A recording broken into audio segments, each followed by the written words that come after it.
कृष्ण विरह व्यथित पांडवों का परीक्षित को राज्य देकर स्वर्गारोहण के लिए सिधारना, भगवान के स्वधाम गमन और यदुवंश के विनाश का समाचार सुनकर युधिष्ठिर ने स्वर्गारोहण का निश्चय किया। परीक्षित को राज सिंहासन दे दिया। पांडवों ने द्रौपदी को साथ लेकर स्वर्गारोहण के लिए हिमालय की दिशा में प्रयाण किया। केदारनाथ में उन्होंने भगवान शिव जी की पूजा की। जीव और शिव का मिलन हुआ। उसके आगे निर्वाण पंथ है। पांडवों ने वही रास्ता लिया। चलते चलते सबसे पहले द्रौपदी का पतन हुआ, क्योंकि वैसे तो वह भी पतिव्रता थी, किंतु अर्जुन के प्रति उसे अधिक प्रेम था, सो वह उसकी ओर पक्षपात का भाव रखती थी। दूसरा पतन हुआ सहदेव का, क्योंकि उसे अपने ज्ञान का अभिमान था। तीसरा पतन हुआ नकुल का, क्योंकि उसे अपने रूप का अभिमान था। फिर पतन हुआ अर्जुन का, उसे अपने बल का अभिमान था। फिर पतन हुआ भीम का। उसने धर्मराज से पूछा कि मेरा पतन क्यों हुआ, मैंने तो कभी कोई पाप नहीं किया था। युधिष्ठिर ने कहा कि तू खाता बहुत था, सो तेरा पतन हुआ। खाने के समय आंखें खुली रखो, किंतु संतों को और देवों को भोजन कराते समय आंखें बंद रखो। धर्मराज अकेले आगे बढ़ने लगे।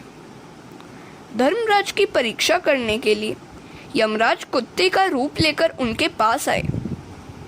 उन्होंने दूसरा भी रूप लिया और युधिष्ठिर से कहा कि मैं तुम्हें स्वर्ग में ले जाऊंगा, किंतु तुम्हारे पीछे पीछे कुत्ता चला आ रहा है, उसे स्वर्ग में प्रवेश नहीं मिलेगा। तो युधिष्ठिर ने कहा कि जो मेरे साथ साथ चला आया है उसे मैं अकेला कैसे छोड़ दूं? उसे छोड़कर मैं स्वर्ग में नहीं जा सकता। 7 कदम साथ चलने वाला मित्र बन जाता है। धर्मराज सदैव स्वर्ग गए। तुकाराम भी सभी को राम राम करते हुए स्वर्ग गए थे। आमही जातो आमुच्या गावा, आमचा राम राम ध्यावा, ऐसा कहते हुए वे स्वर्ग गए। मीराबाई भी सदैव स्वर्ग को गई थी। वे द्वारिकाधीश में सदैव समा गई थी, लीन हो गई थी। मेवाड़ में उनको बहुत कष्ट मिला था, सो उन्होंने मेवाड़ छोड़ दिया। उनके जाने के बाद मेवाड़ बहुत दुखी हुआ। वहाँ यवनों का आक्रमण हुआ। राणा जी ने सोचा कि मीरा फिर मेवाड़ आए तो देश सुखी हो। राणा जी ने ब्राह्मणों को और भक्तों को मीरा को बुलाने के लिए भेजा। मीरा ने उनसे कहा कि कल यदि मेरे द्वारिकानाथ की अनुज्ञा मिलेगी तो मैं आपके साथ आऊंगी। अगले दिन मीरा ने दिव्य श्रृंगार किया। वे आतुर थी कि आज उन्हें अपने गिरधर गोपाल से, अपने प्राण प्रियतम श्री कृष्ण से मिलना है। मैं संसार में अब रहना नहीं चाहती, कृपा करो मेरे नाथ। कीर्तन के साथ साथ वे नर्तन भी करने लगी। आज उनका अंतिम कीर्तन था। द्वारिकानाथ ने उनको अपने हृदय से लगा लिया। मीरा सदैव द्वारिकाधीश में विलीन हो गई। कृष्ण भक्ति से उनका शरीर इतना दिव्य हुआ था कि वह सशरीर कृष्ण में विलीन हो गई। आत्मा और परमात्मा का मिलन कोई आश्चर्य की बात तो नहीं है, किंतु कृष्ण प्रेम से जड़ शरीर भी चेतन बनता है और चेतन में विलीन हो जाता है। दिव्य पुरुष शरीर परमात्मा में जा मिलते हैं। प्रयाण और मरण में भेद है।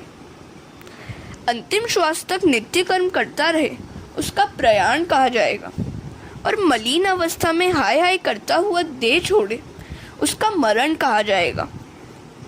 पांडव प्रभु के धाम गए। उनकी मृत्यु उजागर हो गई, क्योंकि उनका जीवन श्रेष्ठ था और शुद्ध था। उन्होंने अपने जीवन काल में कभी धर्म को छोड़ा नहीं था। हरे कृष्ण।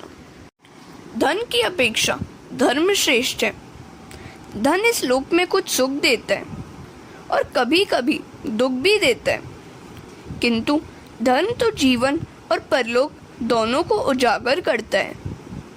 धर्म मृत्यु के बाद भी साथ साथ आता है। अब परीक्षित राज करने लगे। उन्होंने धर्म से प्रजा पालन किया, 3 अश्वमेध यज्ञ भी किए।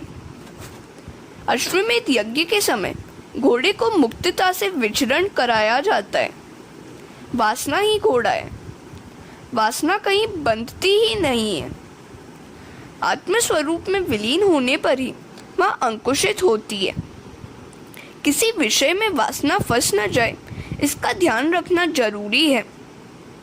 इंद्रिय, शरीर और मनोगत वासना का नाश ही 3 यज्ञ हैं। परीक्षित ने यह 3 यज्ञ किए, 4था यज्ञ बाकी था। बुद्धिगत वासना का नाश तो सुखदेव जी जैसे ब्रह्मनिष्ठ गुरु की कृपा से ही होता है। अतः 4था यज्ञ अभी तक नहीं हुआ था। शुद्ध आचार हो तो विचार शुद्ध होते हैं। जल शुद्धि और अन्न शुद्धि की मर्यादाओं के पालन से सिद्धि मिलती है। आचार शुद्ध रखो, स्वेच्छाचारी का पतन होता है। परीक्षित के आचार अति शुद्ध थे, अर्थात धर्मशास्त्र कथित मर्यादा के अनुसार थे, सो उनमें कली पुरुष का प्रवेश न हो सका। कली ने सोचा कि परीक्षित कुछ पाप करे तो मैं उसमें प्रवेश पा जाऊंगा। राजा के मन में पहले प्रवेश करूं तो प्रजा में भी प्रविष्ट हो पाऊंगा। समाज को सुधारना अब अशक्य सा हो गया है, किंतु व्यक्तिगत जीवन तो सुधर सकता है। आचार और विचार से जो शुद्ध होता है उसके घर में कली नहीं आ सकता। आज भी कुछ वैष्णव घर ऐसे हैं जिसमें कली प्रवेश नहीं पा सका है। शास्त्र की रचना मनुष्य के कल्याण के लिए ही की गई है। जो आचार धर्म छोड़ देते हैं उसके विचार भी अशुद्ध हो जाते हैं। धर्म माता पिता है। पत्नी की पसंदगी हो सकती है, माता पिता की नहीं। धर्म का परिवर्तन नहीं किया जा सकता। वर्णाश्रम धर्म के पालन से आचार शुद्ध हो सकते हैं। गाय की सेवा करो।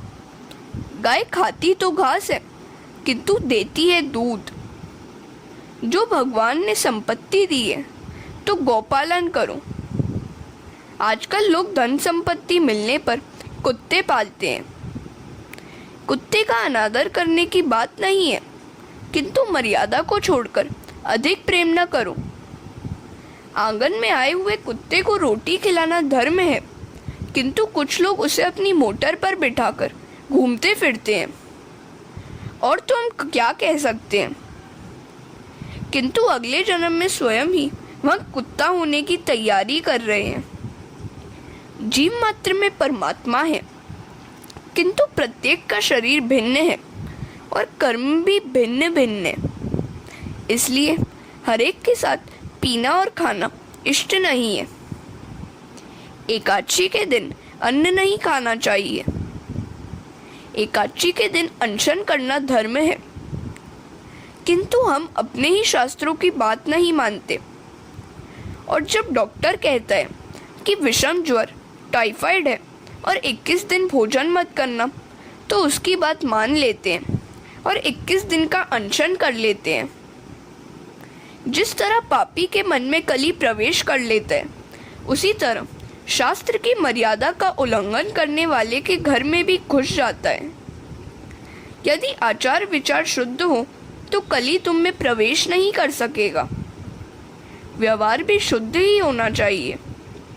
सत्यपूर्ण शुद्ध व्यवहार न करें और केवल हर पूर्णिमा के दिन सत्यनारायण की पूजा करें तो उससे क्या लाभ होगा। असत्य भाषी की पूजा सत्यनारायण को अस्वीकार्य है। हरे कृष्णा।